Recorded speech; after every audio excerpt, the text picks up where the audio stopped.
escuchan terminando la mañanera, ahora abrimos a preguntas. Vamos a tener una reunión con los representantes sindicales, hombres y mujeres, trabajadoras, trabajadores, representantes sindicales de México, para poder seguir trabajando, seguir avanzando en los derechos laborales de las mexicanas y de los mexicanos. Bueno, ahora sí pasamos a las preguntas. Vamos. A ver, ¿quién?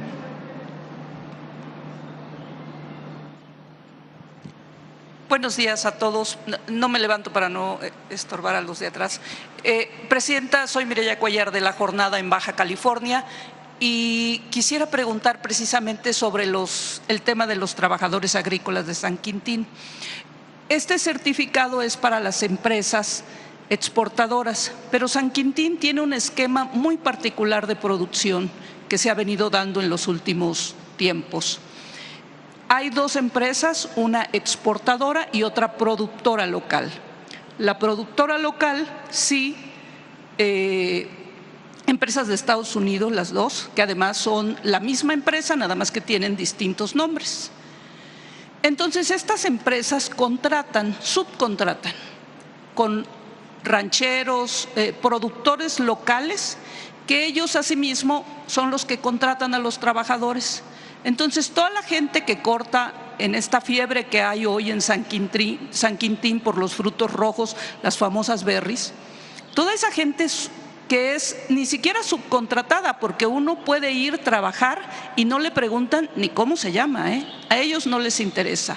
Todos los días uno llega a un parque donde llegan los camiones, uno se sube a los camiones y se va a la cosecha de las fresas, de los distintos frutos rojos que se están produciendo en San Quintín.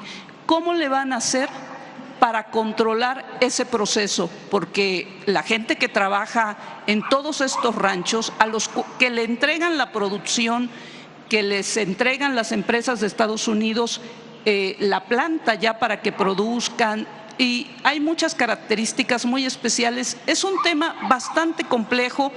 No sé si este certificado va a resolver el tema. Una parte.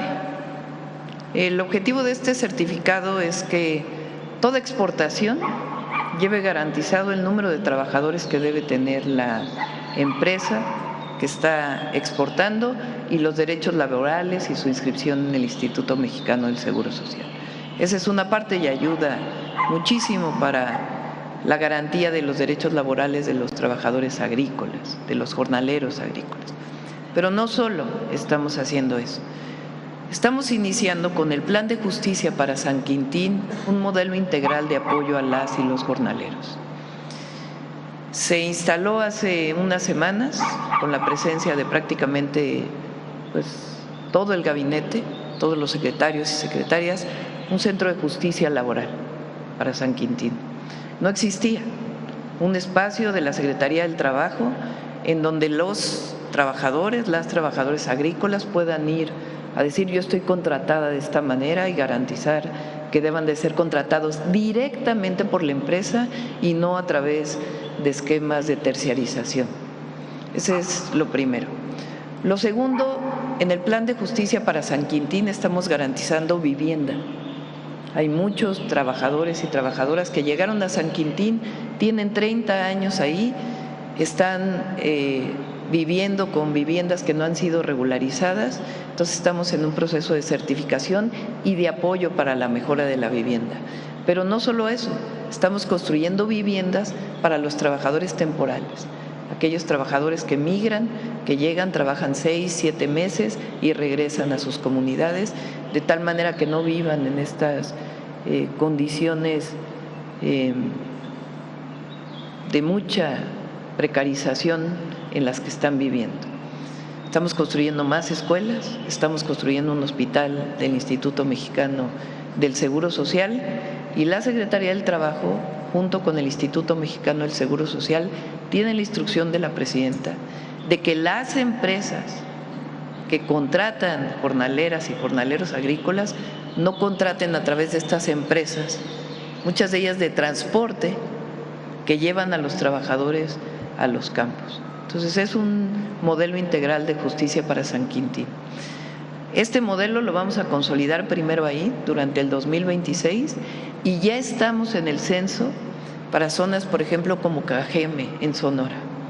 El número de trabajadores agrícolas que llega ahí, que además hay problemas incluso de adicciones de los trabajadores.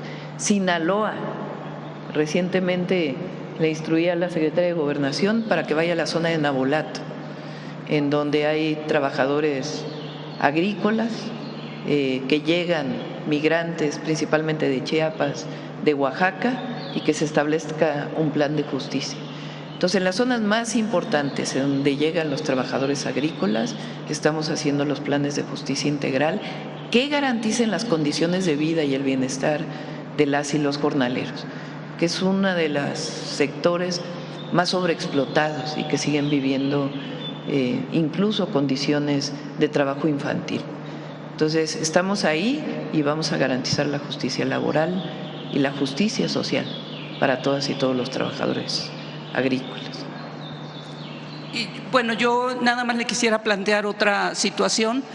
Este esquema de producción que hay en San Quintín es un esquema de producción que empieza a darse en el Valle de Mexicali, por ejemplo. Y perdón para los compañeros que esté hablando de los temas de Baja California, pero bueno, esta cosecha, los productores de alfalfa sembraron 45,000 hectáreas en el Valle de Mexicali y tienen el problema ahorita de la comercialización.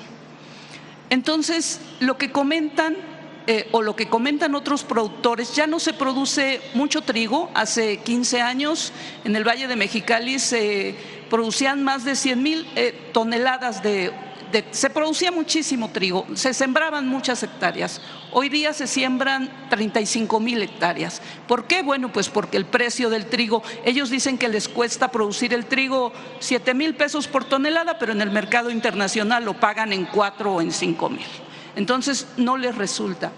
Lo que están migrando algunos productores del Valle de Mexicali es este mismo esquema de San Quintín, es decir, una alianza con empresas de Estados Unidos, productoras, y los productores locales, como ocurre hoy en San Quintín, producen lo que acuerdan con las empresas extranjeras, particularmente de Estados Unidos. ¿Por qué? Porque estas empresas les garantizan la comercialización de la cosecha que van a vender. Hoy está la alfalfa muy barata en el valle porque hay una sobreproducción, hay distintos elementos en el mercado. Presidenta, ¿hay algún programa del gobierno federal para que no ocurra esto? Porque, por ejemplo, está muy bien, a todos nos pueden gustar las berries, pero quizá México sí necesita que se siga sembrando trigo, aunque no tengamos un precio competitivo. Tiene que ver con no sé, se ha hablado mucho de la necesidad de que México produzca lo que consume. ¿Hay algún programa en este sentido? Vamos a presentar la próxima semana un programa integral. Vamos a iniciar con el maíz. Hoy estamos trabajando con 3 productos agrícolas: maíz, frijol y arroz, aparte de la producción de leche, que está vinculado también con leche para el bienestar. A los trabajadores, o más bien a los productores de trigo, particularmente en Sonora, pero no solamente, se les está dando un apoyo para el precio. Pero el asunto aquí es que necesitamos generar una condición en donde no estemos a cuál va a ser el precio internacional y a partir de ahí generar los apoyos, sino algo de largo plazo. Entonces vamos a presentarlo la próxima semana, todo el programa de apoyo al maíz, que es un programa integral que hemos venido trabajando con SADER, y ahí a otros productos y productores agrícolas. Perdón, y para finalizar, mi tercera pregunta no tiene que ver con el tema del campo, pero sí me gustaría preguntarle, Presidenta, a raíz de lo que ha pasado, que ha hecho Estados Unidos con el gobernador Rocha Moya, y bueno, tenemos la situación por el otro lado de la gobernadora de Chihuahua, estaríamos ante el esquema de que es una respuesta de Estados Unidos para proteger a la gobernadora de Chihuahua, para que no se le haga un juicio, para que no pueda ser destituida porque violó la Constitución, y entonces es como una espada de Damocles. Si van sobre la gobernadora de Chihuahua, pues el gobierno de Estados Unidos va sobre Rocha Moya. No sé si estaríamos en una dinámica de ese tipo. Estuve viendo algunas publicaciones ayer y el día de hoy. Están poniendo a la presidenta entre la espada y la pared. Falso.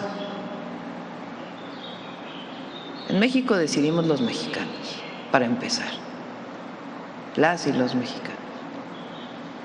Y nosotros siempre vamos a trabajar con la verdad, la justicia y la defensa de la soberanía.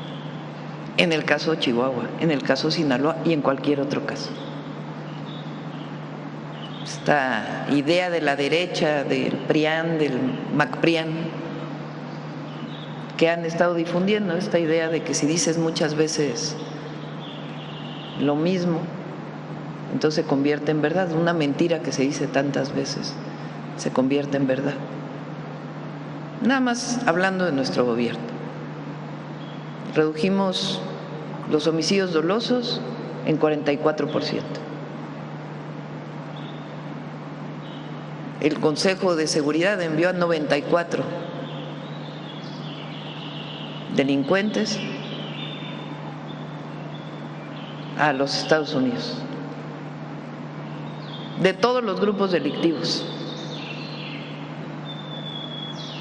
a petición de los Estados Unidos y por considerarse en el Consejo Nacional de Seguridad que era benéfico para México. Las detenciones, las incautaciones, la destrucción de laboratorios y la protección de las y los mexicanos. Recientemente la encuesta de ENSUS del INEGI reporta que hay una disminución en la percepción de inseguridad de las y los mexicanos. Nosotros trabajamos por la seguridad de las y los mexicanos.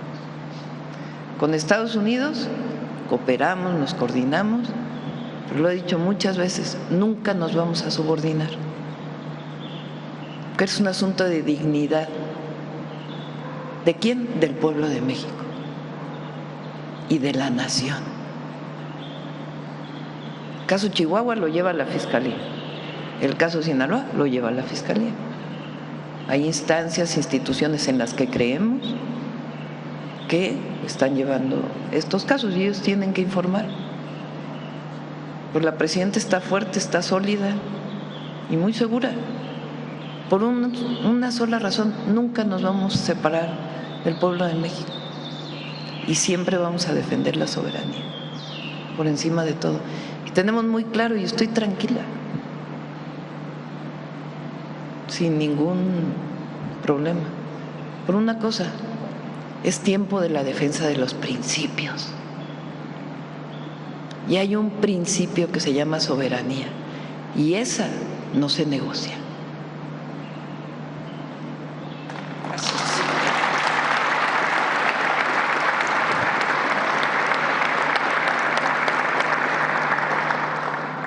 ¿Quién más? ¿Quién más que no haya preguntado? A ver, allá el compañero.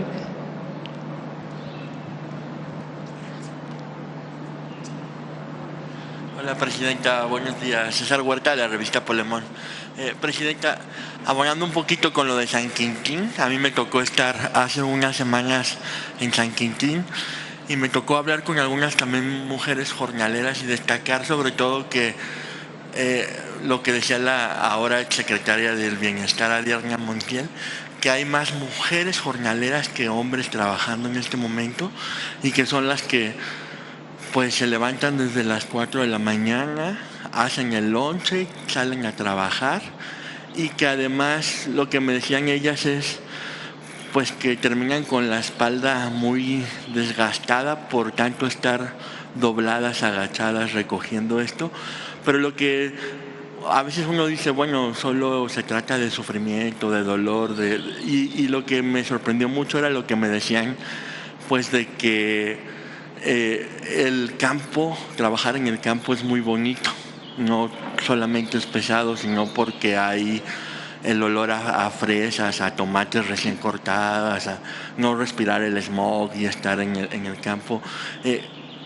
¿Qué mensaje les da a estas mujeres? Que bueno, yo quedé muy sorprendido con lo que me contaron, y si su gobierno pues contemplará algunas medidas extras en este plan de justicia, sobre todo para ellas, que son pues las que también tienen que atender la casa. De repente se hace esta doble jornada, pues, que de por sí ya es extenuante.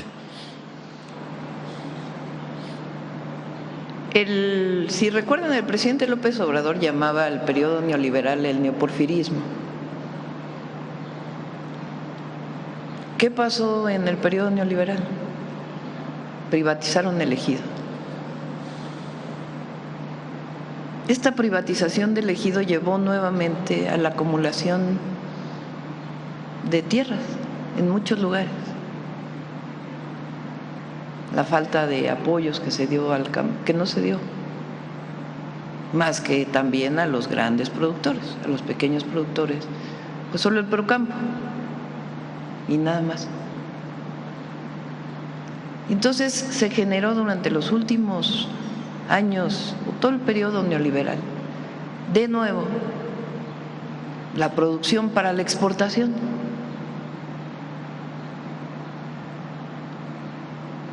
Grandes productores que contratan trabajadores agrícolas.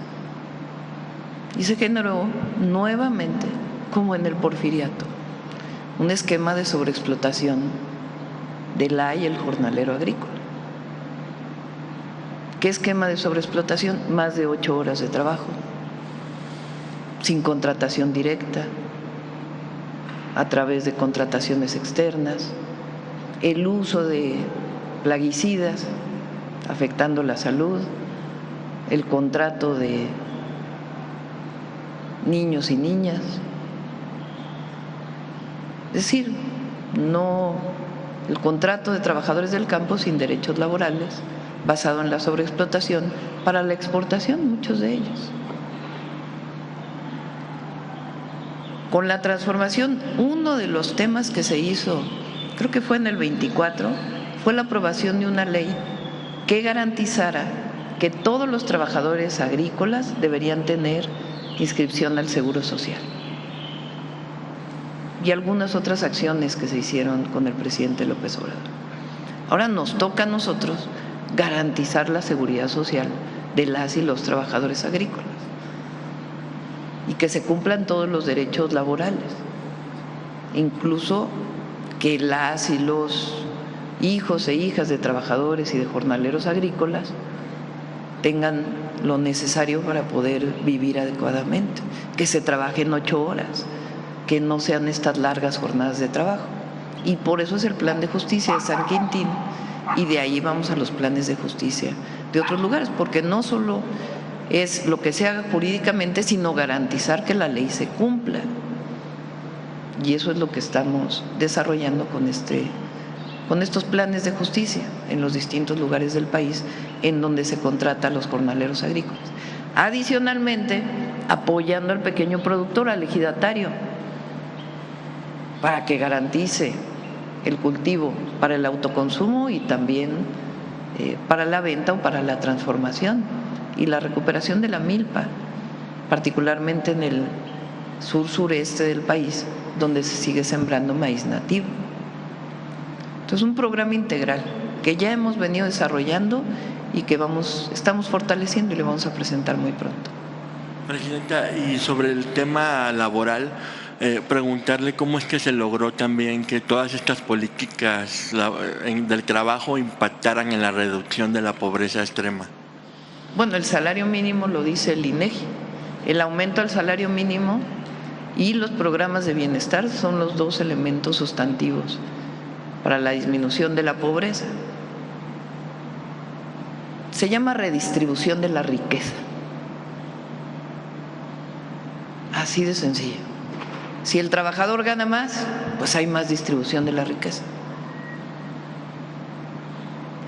Y sobre este tema, pues de lo del gobernador Rocha, me impresiona como, bueno, ya no me impresiona, pero me parece importante decir cómo ahora columnistas como Ciro, el Reforma, los dirigentes del PRI, del PAN y de MS se ponen de acuerdo, parece, pues para hablar de lo mismo, de acusarla a usted de encubrir a este gobernador, de protegerlo, llaman ellos, pero no destacan pues el hecho de que usted haya exigido pruebas.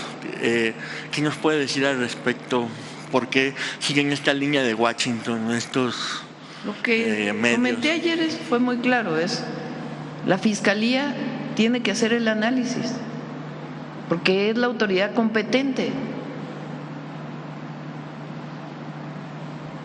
¿Qué fue lo que se solicitó? ¿Qué pruebas hay? Y si no, solicitar las pruebas necesarias. Así de sencillo. Todo el mundo es inocente hasta que no se demuestre que es culpable. Así es la justicia en México.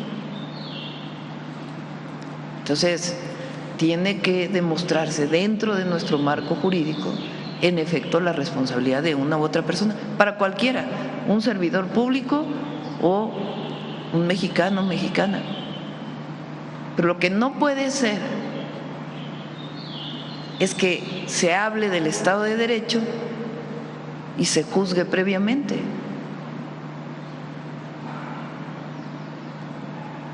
Defendemos nosotros el Estado de Derecho, defendemos las leyes, defendemos la Constitución. Pero además, lo que es lamentable, verdaderamente lamentable, es que la oposición, la derecha mexicana, se cuelgue de un juzgado del sur de Nueva York, del Departamento de Justicia de los Estados Unidos, para defender su posición. No se distinguen en absolutamente nada de los conservadores del siglo XIX que fueron a pedir la intervención extranjera en México.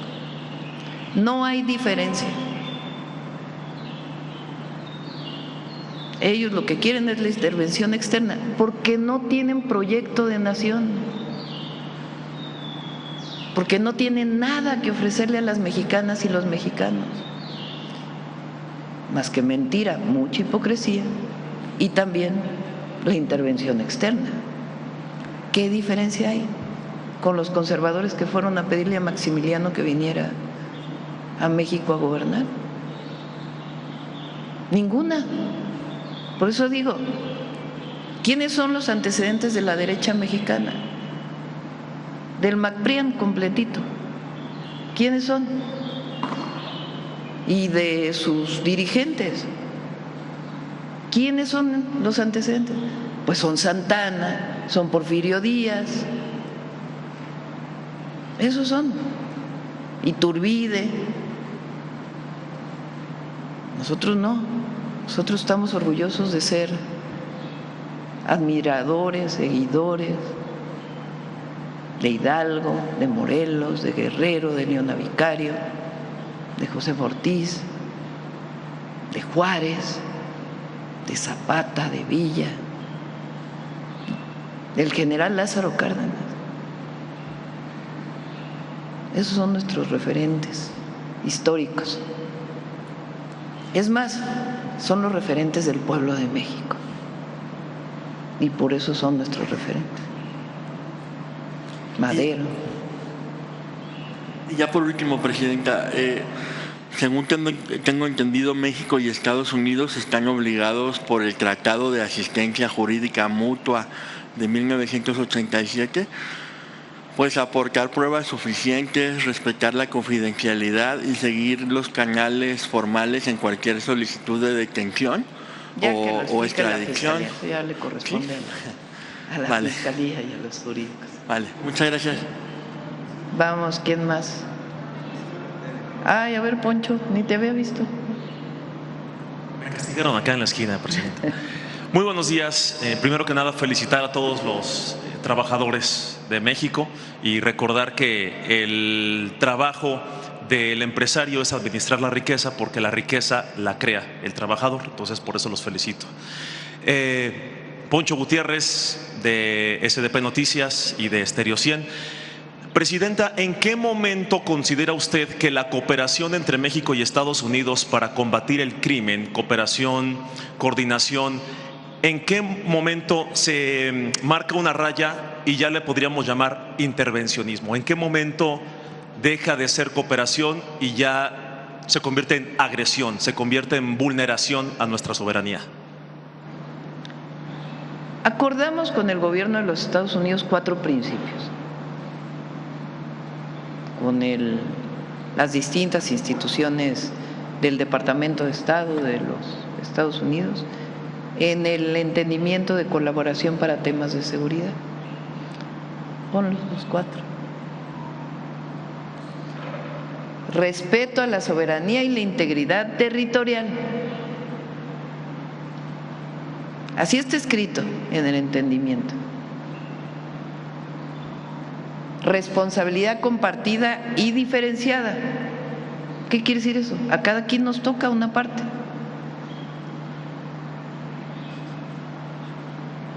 Un ejemplo.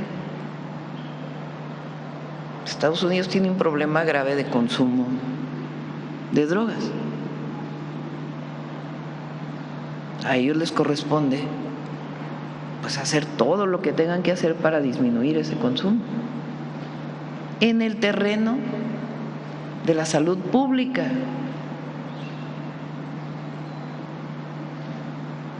no solo del combate al narcotráfico, sino también en el terreno de protección de sus habitantes, de sus jóvenes. Y ahí, solidariamente, por humanismo, por todo, vamos a ayudar en todo lo necesario.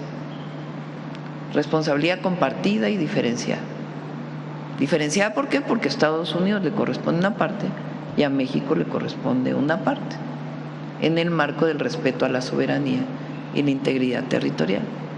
Tercero, respeto y confianza mutua. Nos respetamos, somos iguales, naciones al mismo nivel, nadie es más y nadie es menos. Nos respetamos y garantizamos que hay confianza. 4, cooperación sin subordinación. Son 4 principios básicos de la cooperación. Hasta ahora ha habido respeto a ello. ¿Qué es lo que tenemos? Porque es muy importante. Fue del Departamento de Justicia, una oficina en el sur de Nueva York que hace la solicitud de extradición de 10 mexicanos. ¿Qué tiene que regir eso? El tratado de extradición, la Constitución y las leyes mexicanas. ¿Quién tiene que interpretar eso? La Fiscalía General de la República. Y en su momento, con esa opinión, la Secretaría de Relaciones Exteriores. Son esos 4 principios. Más allá de eso, se señala cuando hay una violación a estos 4 principios. Presidenta, en los últimos años, y influyen mucho las redes sociales en este pensamiento dicotómico, sí o no, arriba o abajo, buenos contra malos, lamentablemente. Un pensamiento muy simplista en el que tú, al momento que exiges que termine el bombardeo en Palestina, se encargan de decir que estás defendiendo Hamás. Si dices que termine el bombardeo en Irán, estás defendiendo al régimen de Irán y el tema de los derechos humanos. En el momento que exiges que se deje de atacar Líbano, entonces estás defendiendo a Hezbollah. Dices que se deje de atacar Venezuela, estás defendiendo el régimen de Maduro. Exiges que no haya intervención estadounidense en México, sí cooperación, no intervención, con el pretexto de combatir al narcotráfico por parte de Estados Unidos. Estás defendiendo al narcotráfico en México. Me parece muy irresponsable ese discurso en redes sociales y en empresarios y en políticos y en comunicadores, porque es una falsa dicotomía, es un falso dilema. No tienes que elegir uno u otro. Puedes decir, está mal lo que sucede en este país, pero no significa que otro país tiene derecho a bombardearlo, porque hay violaciones en muchos países y casualmente en unos no hay intervención y en otros sí, en unos sí les afecta mucho y en otros no tanto. Me gustaría saber qué llamado le hace a la población mexicana, a los medios de comunicación, a los políticos, a la oposición, a la 4T, de ser muy responsables en estos momentos que está viviendo el mundo, México, porque a veces parecería que por hacer política, por conseguir votos, conseguir likes, monetización, pues prácticamente las vidas humanas, la dignidad, el bienestar, la paz es opcional. Lo importante son los votos, los likes, la monetización, la polarización. ¿Qué mensaje le da a todos los mexicanos, independientemente de su posición social y si son líderes de opinión o no? ¿Qué mensaje le da a todos los mexicanos en este momento tan delicado? Lo primero es informarse. Hay quien tiene una posición política y quien ha decidido que el golpeteo al gobierno de México le va a dar políticamente. Están muy equivocados, porque el pueblo de México lo que quiere es seguir garantizando sus derechos y su felicidad. Recientemente recuerdan que salió una publicación, no sé si de Naciones Unidas, de la felicidad en los países. México está el pueblo de México entre los países con los pueblos más felices del mundo. Y sí se considera la población, porque bueno, si dices Luxemburgo, pues tiene menos de, no sé cuánto es la población de Luxemburgo. Pero para un país de 130 millones de habitantes, el que estemos en los primeros lugares de felicidad, pues habla de que el pueblo de México decidió desde hace muchos años garantizar sus valores. Por eso nosotros decimos que lo espiritual, hay países en donde lo material cuenta más.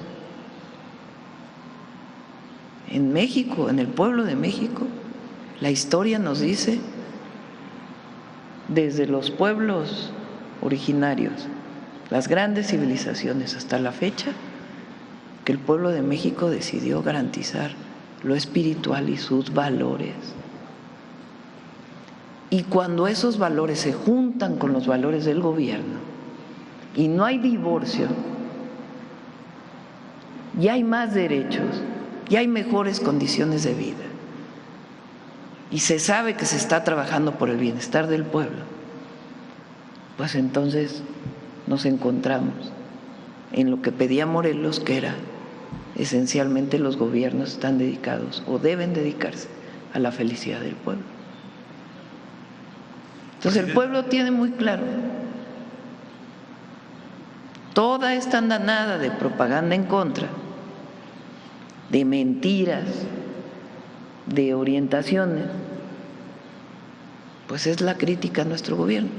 Entre otras cosas, porque, y hoy 1 de mayo es muy importante, porque nuestro gobierno y la transformación están en contra de los privilegios, y más privilegios de los gobernantes. Y los derechos del pueblo, espérame tantito, y los derechos del pueblo. Entonces, el mensaje es al pueblo, hay que informarse bien. Ya se juzgó a todos, si ni siquiera han sido investigados, porque hay esa costumbre, ¿no? Un medio juzga. Bueno, tiene que haber pruebas. Y para eso hay reglas claras en México, muy claras, cada vez que protegen más al pueblo. La Constitución y las leyes, y gobiernos que están dispuestos a respetarlas, e instituciones que están dispuestos a respetarlas, porque las constituciones de antes eran para unos cuantos. Las instituciones de hoy son para garantizar el Estado de Derecho y el bienestar del pueblo. Entonces nosotros tenemos, afortunadamente por nuestra historia, una Constitución que establece claramente la política internacional, la política exterior. Y ahí claramente se dice la defensa de la soberanía de los pueblos, la autodeterminación de los pueblos. Entonces el llamado es informarse y a no dejarse llevar por mentiras, calumnias. Pero cada quien asume su responsabilidad en la historia, cada quien. Cada quien. Presidenta, justo para terminar el tema del trabajo. Ahora, sí. Nada más la última. Frente al embate exterior, lo que debe haber es unidad nacional, unidad con el pueblo. Quien no quiera eso, pues es que está con el exterior. Completamente. Presidenta, justo para la última pregunta, para hablar de temas del trabajo, usted mencionaba la primavera laboral, que en los últimos 7 años han logrado avances. Definitivamente sí, el aumento al salario mínimo por encima de la inflación, que fue precisamente lo que sacó a millones de mexicanos de la pobreza extrema. Las vacaciones dignas prácticamente se duplicó. Las vacaciones, es cierto, sí. No las mencionamos. El fin del outsourcing, por ejemplo, la eliminación de comisiones a las pensiones que mencionó usted, la reducción de la jornada laboral de 48 a 40 horas semanales, definitivamente ha sido un avance histórico en los últimos 7 años. Sin embargo, esa primavera también puede que se empiece a enfriar la temperatura por el crecimiento lento de la economía nacional. Ha aumentado también la informalidad, la inflación nos está amenazando. Hay incertidumbre por parte del TEMEC precisamente con estos temas, y la ambigüedad de los 2 días de descanso en la parte de la reducción de la jornada laboral. ¿Esta primavera laboral llegó para quedarse o puede que nos llegue el invierno? No, nos quedamos en la primavera. Fíjate, ahora sí te voy a... Pon la inflación. Porque también es parte de esto, ¿Qué? Primera quincena de abril, 4.53. No sé, hay una gráfica ahí que es la inflación desde bastante antes. A ver si la tienes por ahí.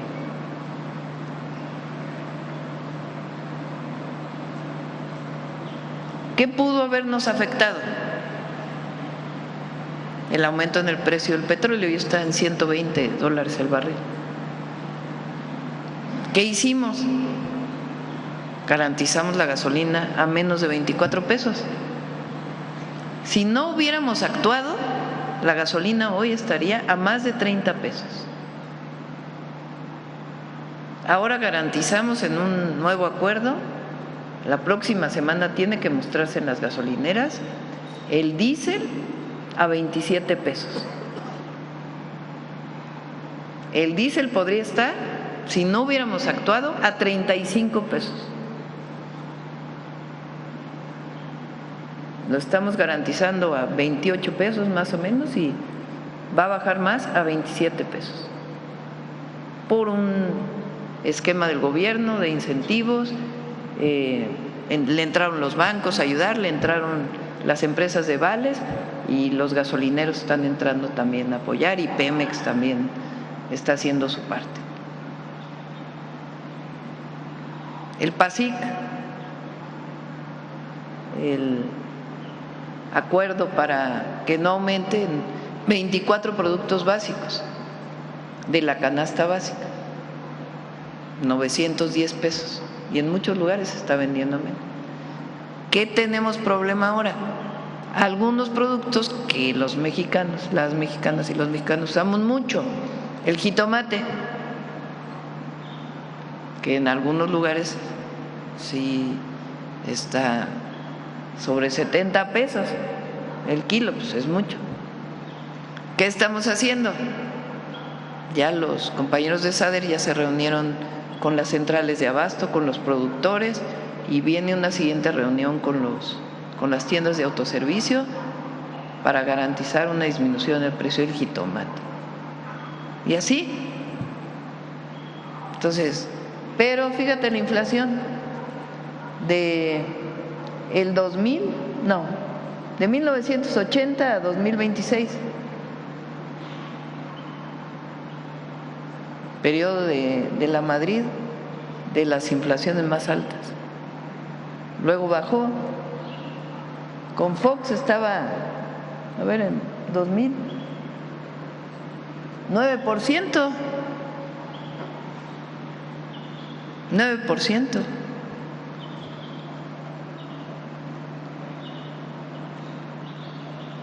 ...2008, 6.5%. Al presidente López Obrador le tocó la dificultad de la pandemia y luego de la guerra en Ucrania, que elevó los precios y también se lograron disminuir. Entonces, si tú lo ves históricamente, pues la inflación está contenida. Y vamos a seguir trabajando para que no aumente, ¿no? Si no, no estamos cruzados de brazos. No es como antes que nomás decían, auméntele a la tasa de interés del Banco de México y ya con eso va a ser suficiente. Y se paraba la economía, ¿no? Aquí trabajamos en acuerdo, porque muchos de los logros de las conquistas laborales ha sido en acuerdo con los empleadores. Entonces aquí igual nos juntamos todos y trabajamos por la economía de las familias. Que la informalidad de la economía está más abajo que en la época del periodo neoliberal.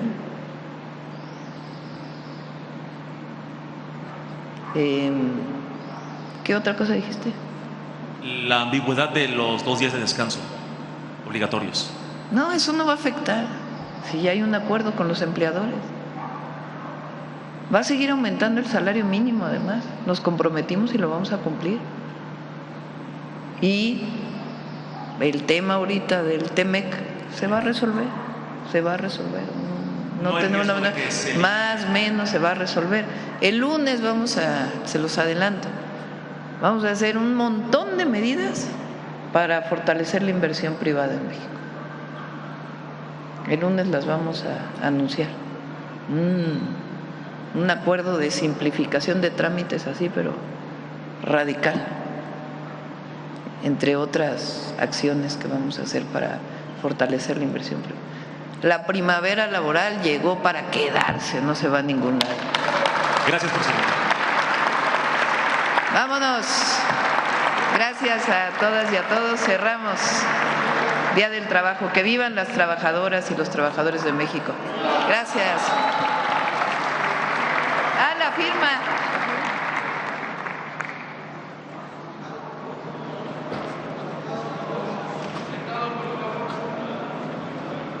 Gracias a todos.